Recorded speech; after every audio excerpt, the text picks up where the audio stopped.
Does the death penalty end crime, or does it perpetuate a flawed system of violence? My name is Nicole, and today I'll be discussing the implications of the death penalty. Should the states have an option for the death penalty?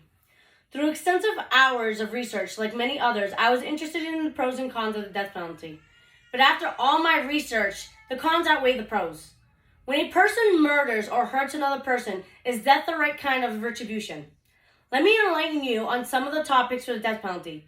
Is the death penalty a deterrent? Does it have any type of retribution? And is it inhumane? Let's start by explaining deterrent.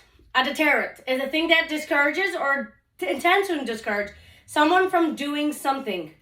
From an article from the Amnesty International US, scientists agree that the death penalty has no deterrent effect. It showed that states that still have no death penalty had a significantly lower rate of murder than the states that have the capital punishment.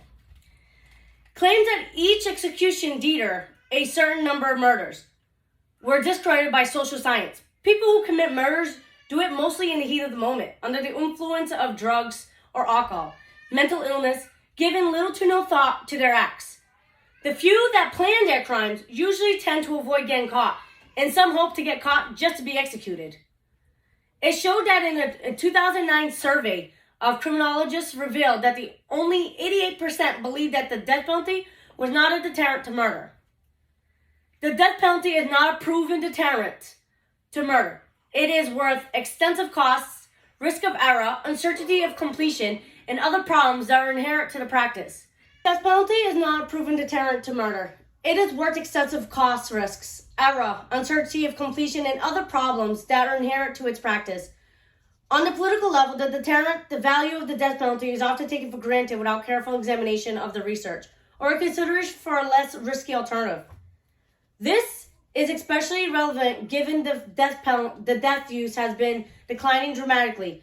Most states are not carrying out executions in a given year. Let's move on to retribution. Retribution is a punishment that is inflicted on someone as vengeance for a wrong or a criminal act. When people murder, it indicates their beliefs that others should do these things for them. This is where retribution punishment comes in, as it serves to give them what they seem to be asking for, in other words, revenge. Points that have been discussed is when people commit a crime, they should suffer a punishment equal in severity.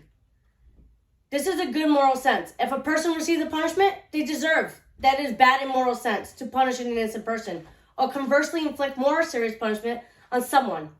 They all have flaws, and justice has changed over the centuries.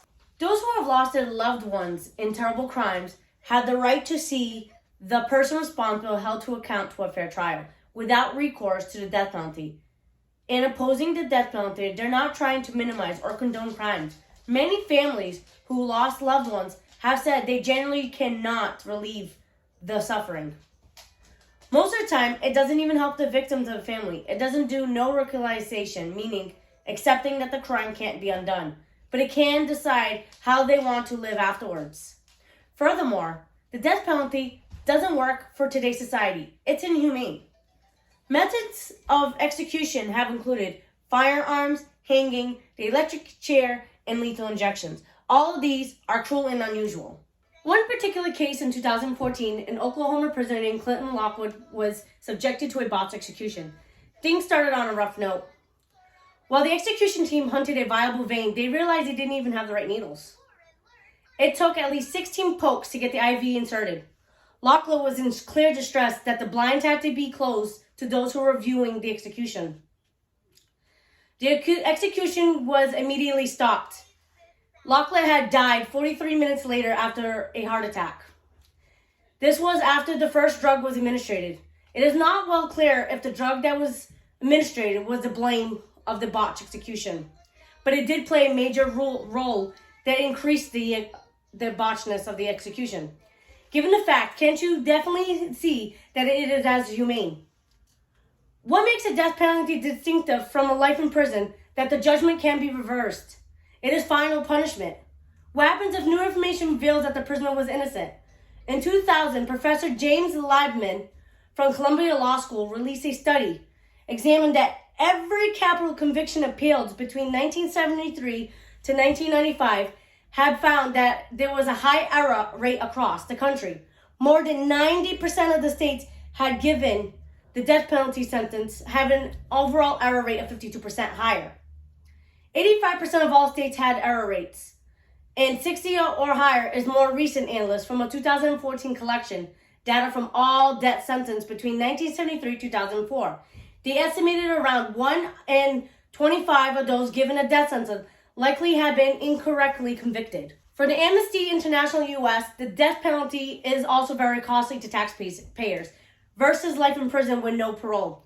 The death penalty in states, for example, Kansas, Tennessee, Maryland, and California, can have a cost from anywhere from $1.26 million to around $3 million for one prisoner that's on death row versus a prisoner that has life with no parole that has a median of $740,000. The death penalty is so expensive because of legal costs, pre-trials, jury selection, a trial, incarceration, and appeals, which could take years, that most death row prisoners are most likely to die of old age before even getting to an execution. While taxpayers are paying for prisoners, they have life sentences with parole to avoid some of the key problems of capital punishment, including the high cost of the death penalty, the risk of executing an innocent person, and keeping those away from harming others. Now that I've explained deterrence, retribution, and how the death penalty is inhumane, in conclusion, all in all, the death penalty should be dropped from every state. It shouldn't be used. It doesn't show that the death penalty is more effective than imprisonment for any case or even incitement to criminal violence. The death penalty states as a group, it does not have lower rates or criminal crimes than those with those non-death penalty states.